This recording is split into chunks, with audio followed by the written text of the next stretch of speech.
মাশাল্লাহ আমাদের ভাই বোনকে কেমন লাগছে অবশ্যই জানিও। আর এদিকে আয়াতকে তো আলহামদুলিল্লাহ। আর আমি একটু ফটোশ্যুট, আমি না অনেকেই ফটোশ্যুট করেছি, আর তার সাথে একটু খাওয়া দাওয়া, তো সবাই মিলে প্রচুর এনজয়। তো চলো ব্লগটি জাস্ট দেখতে থাকো। সবাই কেমন আছো? আলহামদুলিল্লাহ আমি অনেক ভালো আছি। তো আমরা এখন গুছিয়ে, মামার ছেলে আছে, খালামার ছেলে আছে, গুছিয়ে রেডি। জুতো নিয়ে কনফিউজ। আচ্ছা মোজা, তোর মোজা ওই জামা কাপড়ের ভিতরে ফুল কই পা দেখা যাবে? তো দাঁড়াও, জামা কাপড় মাঝখানে মোজা খুঁজে পাওয়া দুষ্কর। ছোটো ছোটো ওই ওই মাথাটা তুই দেখ। এ আজকে সব পরিষ্কার হয়েছে। এ নে নে নে নে, এটা তো তাড়াতাড়ি তো নেই। আমরা এখন যাচ্ছি, আয়নাটা নোংরা হয়ে গেছে। না আমরা এখন কোথায় যাই দেখা যাক। আর ফুল গেটআপটা একটু দেখাই। এই ড্রেসটা অনেকদিন পরে পরলাম। এই যে এর মধ্যে একদিন টুক করে পরেছিলাম, সেটা হলো বিয়েতে যাওয়ার সময় বারাসাত। আমার একটা ড্রেস ছিল, সেটা কিন্তু পরে যায়নি, তো এটা পরেছিলাম। তো এর গেটআপটা আমার খুব ভালো লাগে, দেখতে পাচ্ছ। তো চলো বেরোই, দেখা যাক কোথায় কোথায় একটু খেতে যাবো, একটু ঘুরতে যাবো, তোমাদেরকে সব দেখাবো। জুতো নিয়ে কনফিউজ, এখানে কনফিউজ হচ্ছিলাম, তো ভাবলাম এই দুটো পরা যাক। দেখতে পাচ্ছ জুতো সব ঝুলছে। যাচ্ছি হলো, ওরা চলে যাচ্ছে দেখতে পাচ্ছ। আমি হচ্ছে বাইরে দাঁড়িয়ে, আমি পেছনে পেছনে যাচ্ছি। তো এই যে এখন কিন্তু রোদের তাপ আছে, একটু বেশি আছে। হ্যাঁ, আর এই লোকে শুধু গান শোনা, মানে দেরি হলেও একটু খোঁজ দেবে না, তাড়াতাড়ি আসে গান শোনা। গান শুনছি আমি। আচ্ছা, আমরা বেরোলেই কি হয়, আয়াত ঘুমিয়ে পড়ে, মানে টোটো চললেই কি বাইক চললেই কিছু চলেই ঘুমিয়ে পড়ে। তো ও ঘুমাচ্ছে, ওর ড্রেসটা কিন্তু ঘুমন্ত অবস্থায় পড়েছি, আর ড্রেসের প্যান্টটা আলামিনের হাতে। তো আমরা কোথায় এসেছি অবশ্যই কিছু কিছু মানে সিন দেখে অবশ্যই বোঝা যাচ্ছে। তো আমরা এসেছি আমরা অ্যাকচুয়ালি নুরুশনের জন্য, আমি কিন্তু মেন ভয়েস দিয়েছিলাম।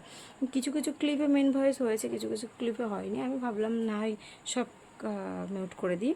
তো এদিকে আয়াত ঘুম থেকে উঠে একটু, ওর একটু ম্যাচ ম্যাচে লাগছে শরীরটা। যাই হোক, সেই দেখো নুরুশনকে মাসাল্লাহ অনেক সুন্দর লাগছে। ওর চুলের গেট আপটা না আমার প্রচুর পছন্দ হয়েছে। আয়াতের পাপাকে তো আমি বলেছি ওরকম চুল রাখতে, কিন্তু আয়াতের পাপার হচ্ছে না। যাই হোক, আমরা এখানে হাঁটতে হাঁটতে যাচ্ছি কোন দিকে, আর এখানে কোথায় এসছি অবশ্যই দেখে বোঝা যাচ্ছে না। তো হ্যাঁ বোঝা যাচ্ছে। তো আমরা একটু সামনেটায় যাচ্ছিলাম একটা বিশেষ কারণে। যাই হোক, যেতে যেতে ওখানে থেমে গেলাম। কেন? আয়াতের এখন হিঁচু পেয়েছে, আর ওর পাপাকে বলছে হিঁচু করবো, যেহেতু ঘুমাচ্ছিল। তো ওর পাপা এখন প্যান্ট খুলে দিচ্ছে, ওখানে বসে হিঁচু করবে। আর আলামিন কিছু কিছু কথা বলছে, এবং এখানে কিন্তু মেন ভয়েস আমি দিয়েছিলাম, সেটা রাখলেই রাখা যেত। আমি বললাম না, একটা দুটোর জন্য ওই হোমরের না থ্যাবড়ানো কথা বেরোচ্ছিলো। আর এদিকে আশাকুল বলছিল যে যে সানগ্লাসটা পরি।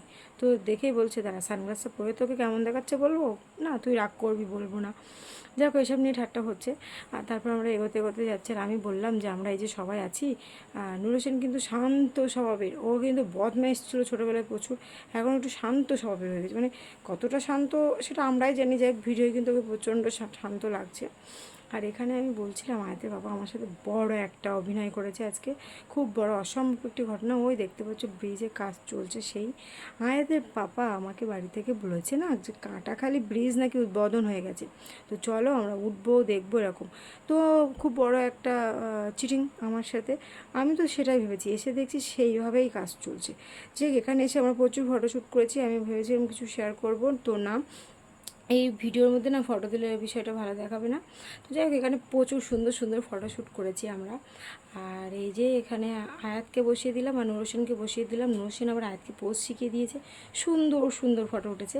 সেটাও না হয় অন্য কোনো ব্লগে শেয়ার করব। হ্যাঁ, যাই হোক, যেটা দেখতে পাচ্ছ নুর হোসেন এখানে আয়াতকে মানে সানগ্লাস পরিয়ে দিয়েছে, এখন ওনাটা ঠিক করে দিচ্ছে। তবে একটা জিনিস, ও তো বেটা ছেলে, ও তো জানেই না ওনাটা কীভাবে নিতে হয়। তো ও যেভাবে ও ছোটোবেলা থেকে দেখে এসে সেইভাবে দিচ্ছে, হচ্ছেই না। বারবার বলছি ঘুরিয়ে দে ঘুরিয়ে দে, তো শেষমেশ হলো ফাইনালি। আর ওকে ওড়না ধরিয়ে দিয়ে পোজ শেখানো হচ্ছে, যে তুমি ওড়নাটা এইভাবে ধরো, এদিকে তাকাও। আর সুন্দর মতো পোজ দিয়েছে, এই কোমরে হাত দিতে বলেছে। প্রচুর এনজয় ওখানে। জাস্ট ব্লগটি অবশ্যই কন্টিনিউ করতে থাকো। আমরা প্রচুর এনজয় করেছি, কিছু খাওয়া দাওয়াও হয়েছে রেস্টুরেন্টে গিয়ে, সেগুলো সব কিছু শেয়ার করব। তো এই যে আয়তে পাপা অটোমেটিক্যালি দাঁত বার করে আছে মেয়েকে দেখে। আর এখানের এই সূর্যটা নিয়ে আমরা প্রচুর পোজ দিয়ে দিয়ে ফটো তুলেছি। আর আমার এই ড্রেসের সাথে না আজকের নদীটার খুব ম্যাচিং ম্যাচিং লাগছে। ভিডিওয় বেশি বোঝা না গেলেও ফটোয় না হেভি সুন্দর উঠেছে। যাই হোক, আমি স্টাইল দিয়ে এখানে বসলাম ফটো তোলার জন্য। আর এখানে উঠেছিল একটা থাম্বনেল নেওয়ার জন্য। তো এখানে দেখো থাম্বনেল নেওয়ার দিয়ে ভিডিও হচ্ছে। এই ভিডিওটা পরে দেখলাম, আমি কিভাবে ভয়ে ভয়ে পেয়ে যাচ্ছি সেটাও ভিডিও তুলে নিয়েছে। আর আমি জুতো খুলে উঠেছিলাম কি না, জুতো পরে উঠেছিলাম হয়তো। আর এখানে একটু পোজ দিয়ে থাম্বনেল তুলবো, তো পেছনে লোক আছে সবাই আমার দিকে তাকাচ্ছে, যাই একটু দেরি করছিলাম। তারপর আমরা ওখানে নৌকা একটু ঘুরলাম, ফটোশ্যুট কমপ্লিট। এখন আমরা ভাবছি, যেহেতু যেটা বলছিলাম নুরুসেন কোনো দিনই আসেনি কাটাখালি ব্রিজ, তো নুরুসেনকে নিয়ে আসা হয়েছে। ওকে বললাম কাটাখালি গিয়েছিলে, বললো না, ও সেই কারণে আমি বললাম এমন কিছু ভ্যারাইটিস না, তবে চল গিয়ে ঘুরে আসা যাক, বিকালের পরন্ত রোদে বেশ ভালোই লাগছে। তো এই যে কাটাখালি এইটাই মানে সুবিধা হলে এটা, এখানে মাটি দিয়েছে, উঠতে পারা যাচ্ছে ভালোভাবে। আর আয়তের বাবা কিনা আমাকে বলছে ব্রিজ চালু হয়ে গেছে, ভালোভাবে ওঠা যাচ্ছে, চলো যাতায়াতে খুব সুবিধা। আর এদিকে দেখো সূর্যর ফোকাসটা দেখেছো কী লাগছে। যাই হোক আমরা এখন উঠে গিয়েছি, আর আমরা বেশ কিছুটা দূরে গিয়েছি, ফুলফিল ওদিকটাই যাইনি। নুরুসেনগুলো কী বা আছে, কিছুই তো না। তো চল একটু ফটো শ্যুট করি। তো এখানে প্রচুর নুরুসেনেরও ফটো তুলে দিয়েছিলাম, অন্য কোনো ব্লগে হালকা করে হলেও শেয়ার করে দেবো। হ্যাঁ, আর এদিকে আমরা হাঁটতে যাচ্ছি, সামনে দেখতে পাচ্ছ ব্যারিকেড না কি বলে দিয়ে রেখেছে, কিন্তু আমাদের যাওয়া যাবে। হায়াতকে নিয়ে না আর ফালতু রিস্ক নিলাম না। তো ওখান থেকে আমরা নেমে আসছি দেখতে পাচ্ছ। আর এখন আমরা যাব হয়তো বা দাদাভাই রেস্টুরেন্ট, নয়তো বা রকেস্টার, কিংবা কোনো না কোনো রেস্টুরেন্টে গিয়ে হালকা ফুলকা কিছু খাবো। নুরুসেনের সাথে নিয়ে একসাথে, নুরুসেন আমাদের সাথে বিয়েতে গিয়েছিল, ওখানে প্রচুর এনজয় করেছি, 3 দিনে 2 রাত্রে প্রচুর এনজয়। আবার সাথে করে এসছে আর সোজা আমাদের বাড়ি এসেছিলো, আর তারপরে আবার বেড়াতে নিয়ে এসেছি। হ্যাঁ, যাই হোক এই যে এখন চলে এসেছি রকেস্টারে। একটু দেরি হয়ে গেছে, দাদাভাইতে যেতে সময় লাগবে, তো ভাবলাম এদিকে রকেস্টারে গেলে রাস্তাও এগোবে, আবার সময়ও পাওয়া যাবে। তো এখানে চলে আসলাম, আর এখানে অর্ডার দিতে গিয়ে আয়াত দেখতে পেয়েছে কী বলে চকলেট, ওর নজর, বাচ্চার নজর যেদিকে থাকে। তো এখানে বসে পড়েছে, আর ওর চকলেট নিয়ে এখানে হাতা খামচা হচ্ছে। নুরুসেন বলছে আমার একটা দাও, আলামিন বলছে আমাকে একটা দাও। আমি চেয়েছি, সবাই মিলে চেয়েছে নিয়েছে, ওর আর একটাই পড়ে আছে। যে আশাকুলকে ডাকলাম, আশাকুল ওদিকে হাত ধুতে গিয়েছে, ও চলে আসছে। আর আমরা টুক করে অর্ডার দিয়ে দিয়েছি। কী অর্ডার দিয়েছি সেটা তো অবশ্যই তোমাদের দেখাবো, তার মধ্যে ভিডিওটা কন্টিনিউ হোক। তো ফার্স্ট অর্ডার তো চলে এসেছে মোমো, আমরা হালকা ফুলকা নিয়েছি, কিন্তু দুপুরবেলা খাওয়া দাওয়া করে বেরিয়েছি, এখন তো বিকাল। তো মোমো নিয়েছি আমি, আর আয়দের পাপা 1 প্লেট খাবো, আর ওরা 3 জন 1 প্লেট খাবে, মানে ওদের ভাগে 2টো করে পড়েছে, আমাদের ভাগে 3টে করে পড়েছে, কেননা আমি মোমো খাওয়ার একটু পেটুক মতো আছি সেই কারণে। তো গরম অর্ডার এক্ষুনি বানিয়ে দিল, তো সেই কারণে। আয়াদের কিন্তু এই সমস্ত খাবার ওর পছন্দ না, ওর একটু চকলেটটাও যে ও ভীষণ খায় তা না, হাতে করে রেখে দিয়েছে। যাক আমরা এখন মোমো খেয়ে নিয়েছি, আর তারপর আরেকটা অর্ডার এক্ষুনি চলে আসবে। আশা করি ওরে ক্যামেরা বার করলে না মানুষ খেতে চায় না, আর আমি তো মানে ক্যামেরার পেছনেই আছি, কোনো ব্যাপার না, খাচ্ছি আবার ক্যামেরাও করছি। যাই হোক এদিকটাই মোটামুটি খাওয়া দাওয়া কমপ্লিট হয়ে গেল। তারপর আমাদের প্রথম ভালোবাসার জিনিসটা খাওয়া হয়ে গেছে, এখন চলেছে দ্বিতীয় ভালোবাসার জিনিস। আমার রেস্টুরেন্টের খাবারের মধ্যে চিকেন পাকোড়া আর pan fry momo, steam momo কি ফ্রাই মোমো একদম ফেভারিট।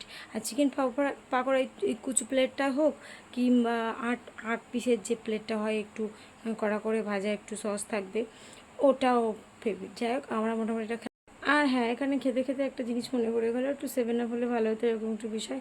যাই হোক এখানে আয়াদের বাবা চলে এসেছে, আমরা ভেবেছিলাম একটু 7 আপ খাবো, তো আয়াদের বাবার দোকান খোলার একটু ব্যস্ততা হয়ে যাচ্ছে, আর আমি বারবার করে ভিডিও করতে যাচ্ছি। আর খাওয়া দাওয়া মোটামুটি শেষের দিকে, আয়াদের বাবা ওখানে কী একটা দরকারে গিয়েছিল, মনে হয় তো অন্য কিছু অর্ডার দিতে গিয়েছিল, সেটা হলো চা, হ্যাঁ চা মনে হয়। যাই হোক আয়তে বাবা দরকারের মেটাতে গিয়েছে, আর আমরা এখানে খাওয়ার প্লেটে একটু একটু ছিল, আর বেশ চেটেপুটে খেতে কিন্তু বেশ ভালো লাগে, পছন্দের জিনিসগুলো মেয়ে একটু দিল। তো ওখানে চা বলেছিল, চা দিয়ে দিল, আর আমরা চাটা একদম বাইরে এসে টোটোর ধারে দাঁড়িয়ে দাঁড়িয়ে খাচ্ছি, আমাদের বেশ মজা হচ্ছে খেতে। আর আয়াতকে তো টোটোয় বসিয়ে রেখেছি, ওদিকে দেখো আশাকুল নিয়ে আসছে। আর আয়াতের পাপা এই সাইডে সবাই চা খেয়েছে, কিন্তু আয়াতের পাপা বাদে, আয়াতের পাপা খায়নি চাটা। তো এই যে চা খেতে খেতে না এদের একদম ওরকম একবার এখানে একবার ওখানে, একবার কিন্তু চা খেয়েছে, তারপর ফের আবার চা খেতে হলো। চাটা প্রচণ্ড পছন্দের, কিন্তু আয়াতের পাপা খেলো না। আর এখানে আয়াতের পাপা এখন বিল পে করবে, সেই কারণে কথা চলছে। আর তার মধ্যে দিয়ে মনে হয় কারো পার্সেলের বিষয় ছিল, সেই কারণে এখানে আবার স্টোমা রেডি করছিল পার্সেল। তো কথা বলতে বলতে রেডি হয়ে গেছে। যাই হোক এখানে আয়াত একটা হাতে করে চকলেট খাচ্ছিল, সেটা একটু দেখিয়ে নিলাম। আর এই যে এদিকটাই মানে আমাদের পার্সেলটা আমাদেরই, আমরা বলে গিয়েছিলাম যে আমরা মনে করলাম অন্য লোকের পার্সেল করতে করতে ওদিকে আবার এই চাটা কিন্তু আমাদের না, এই চাটা অন্যদের। আমি এটা দেখাচ্ছিলাম যে আমাদের মতো সেমভাবে চা অর্ডার দিয়েছে। যাই হোক, এখানে আমরা যেতে যেতে সামনেই তো আয়াতের পাপার দোকান, একদম রকেস্টার একটু পরেই তো চলে আসলো আয়াতের পাপার দোকান। আয়াতের পাপা বলছে ফালতু আমি বাড়ি না গিয়ে আমি টোটো নেমে যাই, টোটো তোমাদেরকে নামিয়ে আসবে। তো ওই লোকটা তো নেমে চলে গেল, আর আমরা এখন বাড়ি যাচ্ছি। তো আয়াত দেখো ওর মামার ঘড়ি পড়েছে। তো চলো ব্লগটি শেষ করি। আল্লাহ হাফেজ।